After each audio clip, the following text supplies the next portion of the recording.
தமிழக மக்கள் அனைவருக்கும் எனது வணக்கம். தேர்தல் டைம் ஆரம்பிச்சிருச்சு. கோட் ஆஃப் கான்டக்ட்டை நேற்றுலேருந்து அனௌன்ஸ் பண்ணிட்டாங்க. ஸோ ஏப்ரல் 23ஆம் தேதி தேர்தல் நடக்க போகுது. அடுத்த மாதம் தான். ஸோ பல சுவாரஸ்யங்கள் நடக்க போகுது. என் வீட்டுக்கும் உங்கள் வீட்டுக்கும் பலரோட வீட்டுக்கும் ஊரில் எல்லாரோட வீட்டுக்கும் அண்டா குண்டா கொலுசு செயின் இல்லை செயின்லாம் கொடுப்பாங்கன்னு தெரில. லைக் வண்டி அதை தாண்டி பிள்ளைங்களுக்கு சைக்கிள் வாங்கி கொடுக்கணும்னா சைக்கிள் கொடுக்குறது, இதை 5000 10,000 சொல்லிட்டு கொட்ட போகிறாங்க. அப்படி தானே இவ்வளோ தேர்தல் இத்தனை ஆண்டு காலமாக நம்ம பார்த்துட்ருக்கோம். ஸோ இவ்வளோ சுவாரஸ்யங்கள் நடக்க போகிற டைமில் இன்றைக்கி காலையில் என்னடா நான் எதிர்பாராத ஒரு விஷயம் சுவாரஸ்யம் நடந்துடுது. கமிஷனர் ஆஃபீஸ்லேருந்து ஒரு ஃபோனு. அதாவது என்னென்னா, ஜூலி அவர்களுடைய டாபிக், அதாவது ஒரு கிட்னி முறைகேட்டில் ஜூலி அவர்கள் டைரெக்டாக இன்வால்வ் ஆகியிருக்காங்க அப்படிங்கிற ஒரு விஷயத்த இந்த மார்ச் 1ஆம் தேதியிலேருந்து நம்ம பேசணும். லைக் ஜூலி ப்ளஸ் ஜூலியோட ஃப்ரெண்டு ப்ளஸ் ஜூலியோட டீம் எல்லாருமே சென்னையில் ஒரே வீட்டில் வச்சு இந்த மாதிரி கிட்னி ப்ரோக்கரேஜில் ஈடுபடுறாங்க. கிட்னி லைக் முறைகேட்டில் இவங்களுக்கு கிட்னி வேணும்னா நான் உங்களுக்கு அரேஞ்ச் பண்ணி தரேன். இல்லை சீனியாரிட்டி படியில் சிலருக்கு என்னென்னா கிட்னி தேவைப்படும். கவர்மெண்ட்டில் என்னென்னா சீனியாரிட்டி படியில் 2 வருஷம் 3 வருஷம் டைம் அலாட் பண்ணியிருப்பாங்க. ஸோ அது வரைக்கும் டயாலிசிஸ் பண்ணிகிட்டு இருக்கணும். ஸோ அந்த மீன் டைமில் நான் உங்களுக்கு 2 வருஷம் என்ன, உங்களுக்கு 2 மாதத்தில் வாங்கி தரேன், 1 மாதத்தில் வாங்கி தரேன், 3 மாதத்தில் வாங்கி தரேன். வெளியே 2 கோடி கேட்குறாங்களா, எனக்கு 20 லட்சம் போதும், 15 லட்சம் போதும்னு சொல்லிட்டு ஜூலி அவர்கள் டைரெக்டாக இன்வால்வ் ஆனதுக்கான அனைத்து ஆதாரங்களையும் வச்சு நம்ம ஒரு வீடியோவில் பேசியிருந்தோம். தொடர்ந்து ஒரு 3-4 வீடியோ பேசியிருந்தோம்னு நினைக்கிறேன். அந்த வீடியோ பேசினதுக்கப்புறமா சும்மா ஏதோ நம்ம பேசுகிறது மட்டும் இல்லாமல் நம்மளும் அக்கௌண்டபிள் தானே. நம்ம ஒரு விஷயத்தை நம்ம எடுத்து மக்கள்கிட்ட வைக்கிறோன்னா கிட்டத்தட்ட ஒவ்வொரு வீடியோ 1 லட்சம் 2 லட்சம்னு அந்த வீடியோ பார்த்தாங்க. ஸோ கம்ப்ளீட்டாக ஆஸ் அட்வொகேட்டாக நான் அக்கௌண்டபிள். ஸோ நான் அப்போ என்ன பண்ணியிருந்தேன், அந்த கிட்னி முறைகேடு வழக்கை லைக் என்னென்னா திருச்சியில் மதுரை பெஞ்சு தான் அதை விசாரிச்சுட்டு இருக்காங்க. திருச்சியில் அந்த ஒட்டுமொத்த Dhanalakshmi Srinivasa hospital plus Sithara hospital, இந்த ஹாஸ்பிட்டல் ஒட்டுமொத்தமாக ஈடுபட்ட பல லைக் கிட்னி இழந்த பல மக்கள் இருக்காங்க. அந்த ஊர் மக்கள், அந்த பள்ளிப்பாளையம் ஈரோடு சார்ந்த பல மக்கள் இருக்காங்க. இந்த ஒட்டுமொத்த ஊர் மக்களோட அந்த கேஸையும் கிட்னி முறைகேடு கேஸையும் அந்த ஹாஸ்பிட்டலோட கிட்னி டிரான்ஸ்பிளான்ட் பண்ணக்கூடிய லைசன்ஸ் எல்லாத்தையும் சஸ்பெண்ட் பண்ணி அதை விசாரிச்சுட்டு இருக்கிற ஆஃபீஸரோட பேர் யாருன்னா பிரேமானந்தா சின்ஹான்னு சொல்லிட்டு ஒரு ஐபிஎஸ் ஆஃபீஸர்.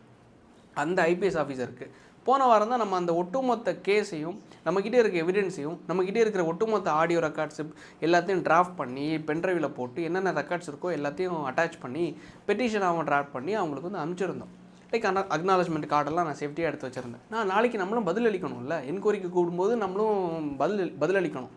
ஸோ அந்த விஷயம் நடந்த டைமில் இன்றைக்கி காலையில் நம்ம கமிஷனர் ஆஃபீஸில் சென்னையில் கமிஷனர் ஆஃபீஸில் ஜூலி மேடம் ஒரு கம்ப்ளைண்ட் ஒன்று கொடுத்துருக்காங்க. நான் உட்பட என்ன, அதுக்கடுத்து ரெட்பிக்ஸ் ஃபெலிக்ஸ் ஜெரால்ட் அவர்கள் இருக்கார்ல அவரை, ப்ளஸ் அந்த இஷ்யூவை பற்றி பேசினா லைக் கார்த்திக் குமார்னு சொல்லிட்டு இன்ஸ்டாகிராமில் பேசக்கூடிய நபர், அவர் திருச்சியில் இருந்த அந்த நபரை, ப்ளஸ் அதை தாண்டி சரத்துன்னு சொல்லிட்டு, அதை தாண்டி அருண் குமாரா ஏதோ டிவிக்கில் ஒருத்தர் இருக்கார். ஸோ இந்த மாதிரி பலர் கிட்டத்தட்ட என்னோட சேர்த்து 8 பேரை அட்டாச் பண்ணி கிட்டத்தட்ட அந்த ஒரு பெட்டிஷன் காப்பியை என்ன பண்ணியிருக்காங்க, கமிஷனர் ஆஃபீஸில் கொடுத்துருக்காங்க.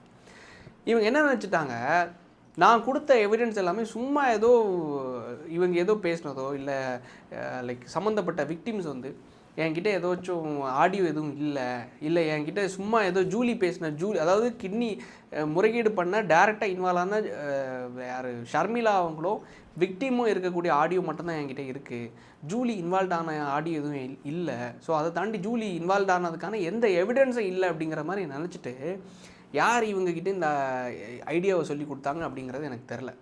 இது ரொம்ப பழைய டெக்னிக். அதாவது என்னென்னா, நான் போய் ஒரு பெட்டிஷனை ஒருத்தங்களுக்கு மேலே கொடுத்ததுக்கப்புறமா இவங்க தப்பு பண்ணியிருக்காங்க சார், விசாரிங்க சார் அப்படிங்கிற மாதிரி கொடுத்ததுக்கப்புறமா அவங்க கொடுக்கலன்னு வைங்களேன், அப்போ அவங்க சைடில் அவங்க தப்பு பண்ணியிருக்காங்க அப்படிங்கிறது ஆட்டோமேட்டிக்காக கில்ட்டி ஆயிரும்.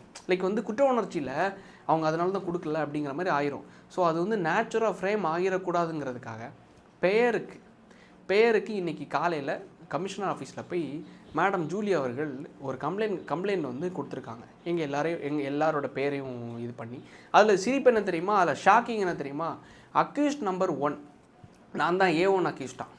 என்னடா இது புது கதையாக இருக்குது, நான் கிட்னி திருடலை, கிட்னி முறைகேடு பண்ணலை, ப்ரோக்கரேஜ் பண்ணலை, ஒன்றுமே பண்ணல, ஆனால் நான் தான் A1 அக்யூஸ்டான்.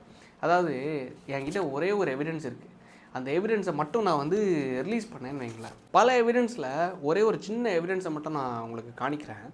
அதாவது இது ரொம்ப கம்பு சுற்றுற கதையெல்லாம் கிடையாது. நம்ம ஜூலி மேடம் இதை எதிர்பார்த்துருக்க மாட்டாங்கன்னு நினைக்கிறேன். அதாவது என்னென்னா, நான் சொல்லியிருந்தேன்ல சீனியாரிட்டி படியில் நான் உங்களுக்கு எடுத்துறேன் சார் அப்படின்னு சொல்லிட்டு, எக்ஸ்பெக்ட் பண்ணியிருக்க மாட்டாங்க. ஒரு ஆடியோ மட்டும் ப்ளே பண்ணுறேன் கேளுங்களேன். என் பொண்ணு இப்போ +1 படிக்கிறாங்க. இன்னும் 2 வருஷத்துல காலேஜ். என் பையனோட இது இருக்கு. எங்க அம்மா வந்து ஒரு பக்கா பேஷண்ட். இல்லை மேம், எனக்கு சந்தேகம் என்னன்னா, இப்போ நீங்கள் கிட்னிக்காக 15 lakhs கொடுத்தீங்க. இப்போ கொடுத்து பொறுத்துனதுக்கு அப்புறமா ஃபெயிலியர் ஆகி அவங்க டிசீஸ்ட் ஆகிட்டாங்க. இல்லை, பொறுத்துனைங்கிறதுனால எதுவுமே நடக்கலையே, எனக்கு வரவே இல்லை.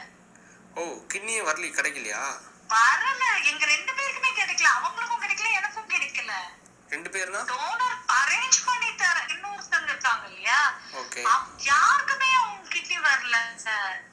வாங்கி தரேன்னு சொல்லிட்டு வெயிட்டிங் லிஸ்ட்ல இருந்து ஃப்ரண்ட்ல பண்ணுவாங்க இல்லையா, இப்போ 1.5 வருஷம் எனக்கு வெயிட்டிங் பீரியட்னா 2 மாசத்துலயே வர மாதிரி பண்ணுவாங்க தெரியுமா.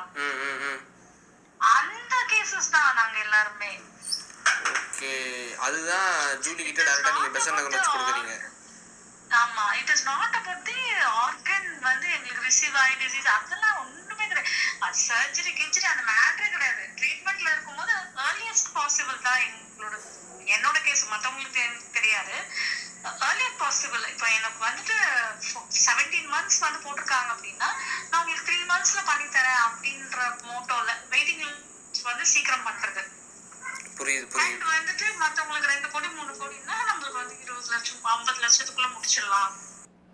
அதாவது வெளியே மார்க்கெட்டில் வந்து 2 கோடி 3 கோடி வாங்குறாங்களா, நான் உங்களுக்கு 20 lakhs வாங்கி தரேன் சார் மேடம், 30 lakhs வாங்கி தரேன் மேடம். நான் ஏன் இதை இவ்வளோ ஃபோர்ஸாக நான் சொல்கிறேன்னா, இது சாதா கிட்னி முறைகேடுங்கிறது கிடையாது.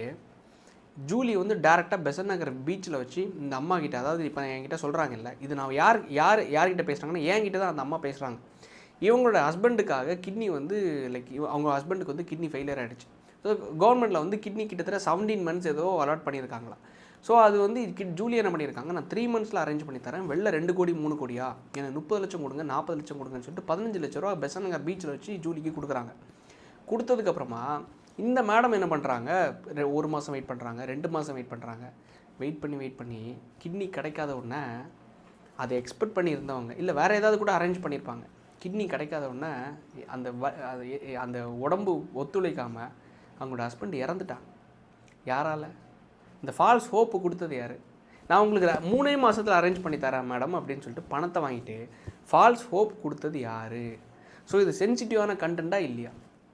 நான் சும்மா இதை பொத்தாம்பொதுவாக நான் பேசிட்டு போகிறதுக்கு என்னை பார்த்தா எப்படி இழிச்சு வாய் மாதிரி ஒட்டி வச்சுருக்கா மேடம்? ஜூலியை பார்த்து நான் கேட்குறேன், ஜூலி மேடம் மரியாதைக்குரிய ஜூலி மேடம் பற்றி கேட்குறேன், என்னை பார்த்தா என்னை இழிச்சு வாய் மாதிரி ஒட்டி வச்சுருக்கா. சும்மா ஏதோ நீங்கள் வந்து விஜயை பேசி நீங்கள் ஃபேமஸ் ஆகுறீங்க, ஸோ ஜூலியை பேசி நம்ம ஃபேமஸ் ஆகிடலாங்கிறதுக்காக நான் அதுக்கெல்லாம் வரல. என் வீடியோ அல்லாமலே 2 மில்லியன் 3 மில்லியன் வியூஸ் போயிட்டுருக்கு. எது ஷார்ட்ஸ் இன்ஸ்டாகிராமில் 5 லட்சம் 10 லட்சம்னு சொல்லிட்டு யூடியூப்லேயும் வியூஸ் போயிட்டுருக்கு. உங்கள் வீடியோ போட்டோன்னே எனக்கு நொட்டை எல்லாம் கிடையாது. ஆஸ் யூஷுவலாக என்ன வியூஸ் போகுதோ அதான் போகுது.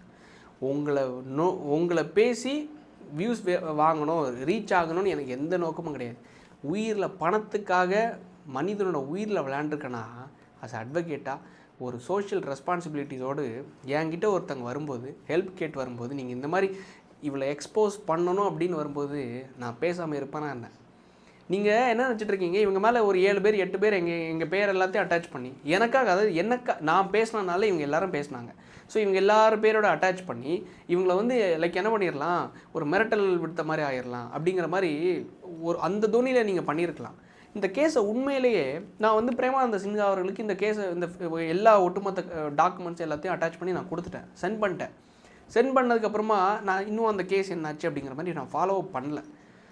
ஒருவேளை நான் ஃபாலோ பண்ண ஆரம்பிச்சிட்டேன்னா அந்த கேஸ் என்னாச்சு சார், நான் இன்வெஸ்டிகேஷனுக்கு நான் ஒத்துழைக்கிறேன் சார், அவங்களையும் கூப்பிட்டு இன்வெஸ்டிகேஷன் பண்ணுங்கள் சார், இல்லை கோர்ட் டைரக்ஷன் போயோ ஏதாவது ஒன்று, இல்லை எஃப்ஐஆர் டைரக்ஷன் போயோ, இல்லை எதாவது சம்வாட் ஏதோ ஒன்று நான் பண்ணியிருந்தேன்னு வைங்களேன், பண்ண போகிறேன்னு வைங்களேன், நாளைக்கு நீங்கள் சும்மா பதிலுக்கு போட்டு போயிடுவீங்க. அந்த மக்களுக்காக நான் இறங்கி செய்ய ஆரம்பிச்சிட்டேன்னா உங்களோட நிலைமை என்ன ஆகும்? சரி, ஒரு லெவலுக்கு வேறு நம்ம போக வேணாம், இவங்க கேஸ் நம்ம ஃபைல் பண்ணியிருக்கோம், வேணால் அவங்க கூப்பிட்டு விசாரிச்சுக்கிட்டோம் சார், இவங்களே கூப்பிட்டு விசாரிங்க சார் அப்படிங்கிறதுக்காக சும்மா லோக்கல் ஸ்டேஷனில் எல்லாம் நான் போய் சார் ஜூலி கிட்னி முறைகேடில் ஈடுபட்டிருக்காங்க சார் அப்படிங்கிற மாதிரிலாம் நான் போகலை. சம்மந்தப்பட்ட அதிகாரி நான் கரெக்டாக ரிசர்ச் பண்ணி இந்த கேஸை யார் விசாரிக்கிறா, எந்த பெஞ்ச் இந்த கேஸை ஹேண்டில் பண்ணிட்டுருக்காங்கன்னு மதுரை பெஞ்சுக்கு கீழே எஸ்ஓபி அமைச்சு ஸ்பெஷல் இன்வெஸ்டிகேஷன் டீம் யார், அந்த ஸ்பெஷல் இன்வெஸ்டிகேஷன் டீமை லைக் வந்து ஒட்டுமொத்தமாக லீட் பண்ணிட்டு இருக்கிறது யாருன்னா இந்த ஐபிஎஸ் ஆஃபீஸர் பிரேமானந்த சின்ஹா அவர்கள். ஸோ அவருக்கு அனுப்புனா தான் கரெக்டாக இருக்கும். ஸோ நான் ஒட்டுமொத்தமாக அனுப்புனேன், அவரே விசாரிச்சுக்கிட்டோம் அப்படின்னு சொல்லிட்டு என்னோடய நம்பரை நான் அதில் போட்டிருக்கேன், ஜூலி அவரோட டீட்டெயில்ஸும் நான் அதில் அட்டாச் பண்ணியிருக்கேன். ஸோ இவ்வளோ விஷயங்களை நம்ம அட்டாச் பண்ணும்போது கரெக்டாக எலெக்ஷன் டேட் அனௌன்ஸ் பண்ணோன்னா இந்த மாதிரி பண்ணுறதுங்கிறது நம்ம பேரை கெடுக்கிறதுக்காக என்னென்ன வேலைகளை இறங்கிட்டாங்கன்னு பாருங்களேன். லைக் இந்த மீன் டைமில் என் பேரை கெடுக்கிறதுக்கு நான் புரட்சி பெண்மணியாகவும் இரும்பு பெண்மணியாகவும் நான் இந்த சமுதாயத்தில் வலம் வந்து கொண்டிருந்தேன். ஆனால் இன்று என்னோட பேரை கிட்னி திருட்டு கிட்னி முறைகேட்டில் ஈடுபட்ட ஜூலி என்று எனது பேரையே மாற்றி விட்டனர். அது எனக்கு சமுதாயத்திலேயே மிகப்பெரிய ஒரு மன அழுத்தத்தை பெற்று தந்து விட்டது. ஸோ அதனால் இந்த 8 நபர்கள் மீதும் அதில் A1 அக்யூஸ்டு AP நெல்சன் அவர்கள் மீதும் அனைவரின் மீதும் நீங்கள் சட்ட ரீதியான நடவடிக்கைகளை கிரிமினல் டிஃபமேஷன் வழக்குடன் சேர்த்து போட்டு நடவடிக்கை எடுக்க வேண்டும். FIR-ஐ உடனடியாக பதிவு செய்து இவங்கள் அனைவரையும் கைது செய்து தூக்கிலிட வேண்டும் அப்படிங்கிற பாணியில் நீங்கள் கொடுத்துருக்கீங்கன்னா, நான் கிட்னி திருடனா, கிட்னி புரோக்கரேஜ் வாங்கினா, நான் 15 லட்சம் 20 லட்சம் நான் வாங்கினேன்னா என்ன? காலையில் அந்த கேட்டோன்னே ஆதங்கம் வந்துச்சு. எந்த அளவுக்கு கொழுப்பு இருக்கும் அப்படிங்கிற மாதிரி. சத்தியமாக எனக்கு புரியலை, எப்படி இந்த தைரியம் எங்கேருந்து வருதுன்னு தெரில. ஆளுங்கட்சி தைரியமா, இல்லை யாராவது அமைச்சர்கள் பின்னணியில் இருக்கிற தைரியமா? நம்ம ஒத்தால இந்த கேஸை பற்றி பேசியிருக்கோம். ஒத்தால எந்த பேக்ரவுண்டு இல்லாமல் இன்றைக்கி பேசி வந்திருக்கோம்னா வேறு ஒன்றும் கிடையாது. மக்கள் நீங்கள் கொடுத்த சப்போர்ட், மக்கள் நீங்கள் பார்வையாளர் பார்க்குறீங்க, அதை கொண்டு போய் சேர்க்குறீங்க, சம்மந்தப்பட்ட பேர்கள்கிட்ட சேர்க்கும்போது அது மாற்றத்தை ஏற்படுத்துது. அந்த ஒரு காரணமே தவிர வேறு ஒன்றும் கிடையாது.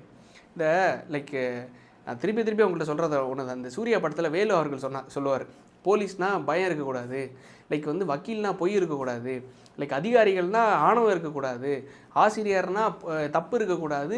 நான் அதை திருத்தி எப்படி பார்க்குறேன்னா, பொதுமக்கள்னால் நான் உங்களுக்கு சப்போர்ட் பண்ணுறேன் பிரதர், நான் உங்களுக்காக நிற்பேன்னு சொல்லிட்டு வெளிவேஷம் இருக்கக்கூடாதுன்னு நம்பி உங்ககிட்ட சொல்கிறேன்.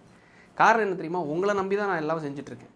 அதாவது மக்கள் பார்க்குறாங்க, நம்ம பேசுனதை தாண்டி என்ன வேணாலும் செஞ்சுக்கோங்கப்பா, நீங்கள் என் சைடில் தப்பு இருக்கா நான் நிரூபிக்கிறதுக்கு ரெடியாக இருக்கேன், இல்லை என் சைடில் தப்பே இருந்தாலும் லைக் வந்து கோர்ட் என்ன தண்டனை எனக்கு கொடுக்குறதுக்கு ரெடியாக இருக்காங்களோ, நான் டிசர்வ் பண்ணுறதுக்குள்ள இடத்துல இருக்கேன். ஸோ என்கிட்ட எவிடன்ஸ் இருக்கிற பட்சத்தில் நான் இந்த கேஸ் இந்த அளவுக்கு மூவ் பண்ணியிருக்கேன்னா, மக்கள் தயவு செஞ்சு இந்த வீடியோ எந்தளவுக்கு கொண்டு போய் சேர்க்க முடியுமோ, எந்தளவுக்கு இந்த கேஸை கொண்டு போய் மக்கள்கிட்ட இந்த அளவுக்கு எக்ஸ்போஸ் பண்ண முடியுமோ அந்த வேலையை நீங்கள் செய்வீங்கன்னு நம்புகிறேன். சும்மா கமெண்ட் பட்டு போகாமல் இன்னும் இந்த வீடியோ கொஞ்சம் ஹைப் பண்ணி 4 பேருக்கு தெரியப்படுத்துறதுக்கு ரீச் பண்ணுவீங்கன்னு நம்புகிறேன். ஏன்னா சில கொழுப்புகள் கரையாது, நீங்கள் நினச்சா தான் அதை கரைய வைக்க முடியும். பண்ணுவீங்க நம்புகிறேன். நன்றி, வணக்கம்.